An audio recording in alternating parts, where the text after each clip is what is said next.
Sir, আমি তোকে তোর পাপের শাস্তি দিতে এসেছি হরিমোহন।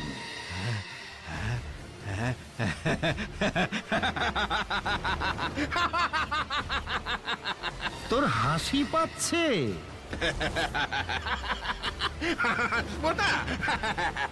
এই সত্যি করে বল, সত্যি করে বল, কে তুই, কে তুই বল। কেন আমাকে চিনতে পারছিস না? আমি তোর স্যার হর্ষবর্ধন। না না, এটা হতে পারে না। কেন হতে পারে না? কারণ তুই হর্ষবর্ধন হতে পারিস না। কেন হতে পারি না? কারণ আমি হর্ষবর্ধনকে নিজের হাতে বিষ দিয়ে মেরে ফেলেছি। কেন মেরে ফেলেছিস? ওই ওষুধের ফর্মুলাটার লোভে। আমি চেয়েছিলাম সবাই জানুক ওই ওষুধ আমি আবিষ্কার করেছি। আমি এ কি বাটুল বাবু, আপনি? হ্যাঁ, আমি।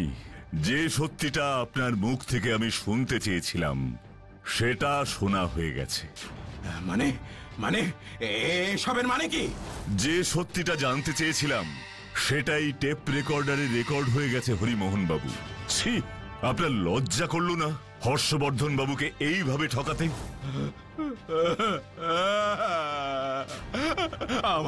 আমাকে ক্ষমা করে দিন বাটুল বাবু, ক্ষমা করে দিন। ক্ষমা করা না করা সব নির্ভর করছে হর্ষবর্ধন বাবুর উপরে। এখন উনি ঠিক করবেন আপনাকে ক্ষমা করবেন কি না। বলেছিলাম না তুই বাঁচতে পারবি না। না না না না না না না না না না না, হর্ষবর্ধন স্যার, আমাকে ক্ষমা করে দিন, আমাকে ক্ষমা করে দিন।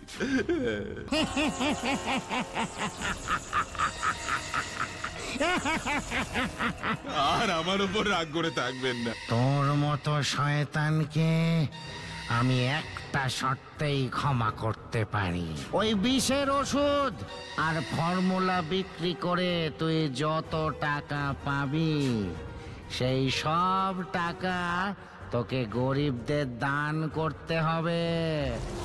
আচ্ছা আচ্ছা, বেশ বেশ, আমি রাজি স্যার। আমি সব টাকা গরিবদের দান করে দেব। আরো একটা শর্ত আছে। কি শর্ত স্যার? আপনার সব শর্ত মানতে আমি রাজি। গরিব মানুষেরা যাতে বিনামূল্যে চিকিৎসা পায় সে ব্যবস্থা তোকেই করতে হবে। বেশ বেশ, সেই ব্যবস্থাও আমি করব স্যার, আমি করব। আমার শর্তের কথাগুলো মনে রাখিস। আবার কোন রকম চালাকি করলে আমি কিন্তু তোকে আর ক্ষমা করব না।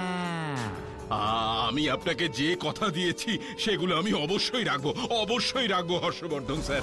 তোমাকে অনেক ধন্যবাদ বাটুল, আমার কাজ শেষ।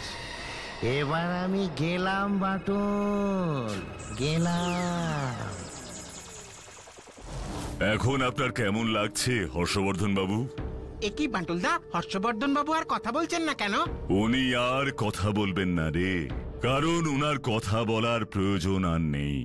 হর্ষবর্ধন বাবুর আত্মা এতদিনে মুক্তি পেয়েছে, এই কঙ্কালের মধ্যে আর সে আটকে নেই। এ সবই সম্ভব হলো শুধুমাত্র আপনার জন্য, নয়তো এই কঙ্কাল রহস্যই থেকে যেত। রহস্য উদ্ঘাটন করে সত্যটা বার করাই তো আমার কাজ, কি তাই না?